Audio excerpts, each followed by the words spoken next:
Hello friends, आज हम start कर रहे हैं क्लास 10th का first chapter a letter to God. भगवान के लिए एक पत्र। बिफोर यू रीड, इससे पहले कि हम स्टोरी पढ़े, कुछ क्वेश्चन है, आइए उनको पढ़ते हैं। दे से फेथ कैन मूव माउंटेन्स। वे कहते हैं कि विश्वास से पर्वतों को भी हिलाया जा सकता है।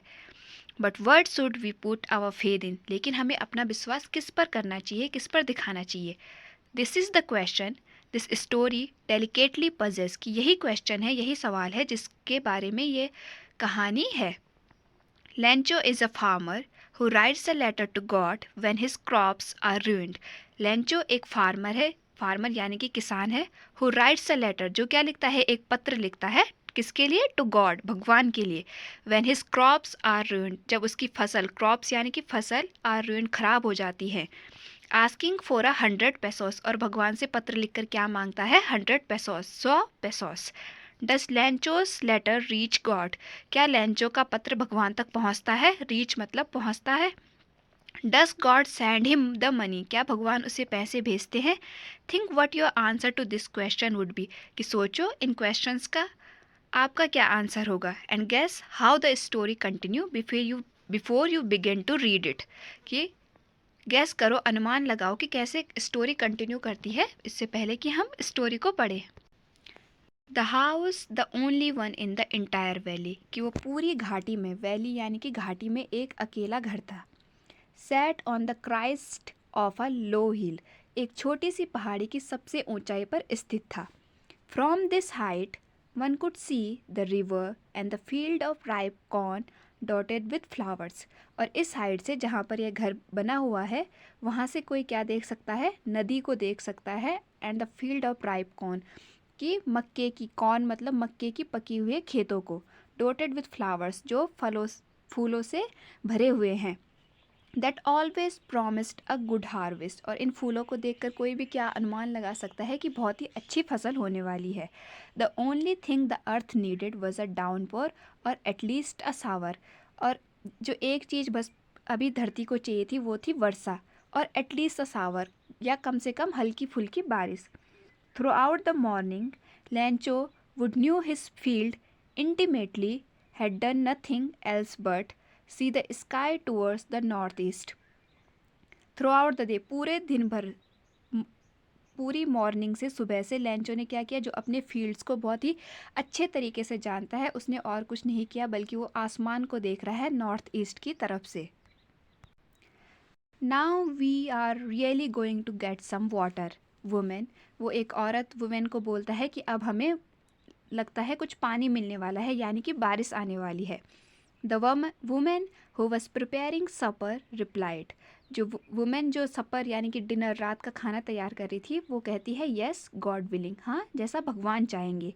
The older boys were working in the field while the smaller ones were playing near the house until the woman called to them all, कि जो बड़े बच्चे थे, घर के जो बड़े बॉयज़ थे, लड़के थे, वो क्या कर रहे थे? खेतों में काम कर रहे थे, और जो छोटे थे वो घर के आसपास खेल रहे थे। अंटिल यानी कि तब तक, जब वो वुमेन, औरत, उन सबको बुलाती है कम फॉर डिनर, कि डिनर के लिए आओ। It was during the meal that just as Lencho has predicted big drops of rain begin to fall, और ये मील के दौरान था, जब वो लोग खाना खा रहे थे, तभी क्या होता है? जैसा लैंचो ने प्रिडिक्ट किया था, भविष्यवाणी की थी, वैसा ही big drops of rain began to fall, बारिश की बड़ी बड़ी बूंदें गिरने लगती हैं।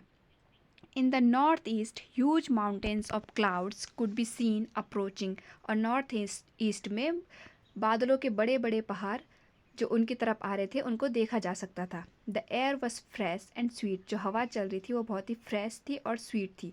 The man went out for no other reason than to have the pleasure of feeling the rain on his body, और लेंचो क्या करता है? वो अपने घर से बाहर जाता है बारिश की बूंदों को फील करने के लिए अपनी बॉडी पर। And when he return he exclaimed, और जब वो वापस आता है, ही एक्सक्लेम्ड, खुशी से बोलता है, these aren't rain drops falling from the sky, ये सिर्फ बारिश की बूंदें नहीं हैं जो आसमान से गिर रही है। दे आर न्यू कॉइन्स, ये नए सिक्के हैं। The big drops are 10 cents, जो बड़ी बड़ी बूंदें हैं वो 10 सेंट्स की हैं। And the little ones are 5, और जो छोटी बूंदें हैं वो 5 सेंट्स की हैं। With a satisfied expression, he regarded the field of ripe corn with its flowers. और satisfied मतलब संतुष्ट expression के साथ वो अपनी जो मक्के के खेत हैं उनको देखता है. Draped in a curtain of rain जो पूरी बारिश से भर चुके हैं. But suddenly a strong wind began to blow and along with the rain very large hailstone began to fall.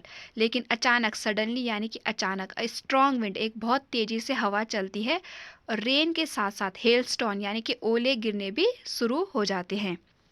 These truly did resemble new silver coins. और जो ये ओले गिर रहे हैं वो क्या सिल्वर चांदी के सिक्कों की तरह लग रहे थे. The boys exposing themselves to the rain ran out to collect the frozen pearls. ये क्या बोलते हैं बच्चे बोलते हैं जब ओले गिरते हैं तो वो बोलते हैं कि ये क्या है सिल्वर कॉइन्स चांदी के सिक्के होंगे. और वो सब क्या करते हैं बारिश में चले जाते हैं इन पर्ल्स को मोतियों को इकट्ठा करने के लिए ओलों को इकट्ठा करने के लिए.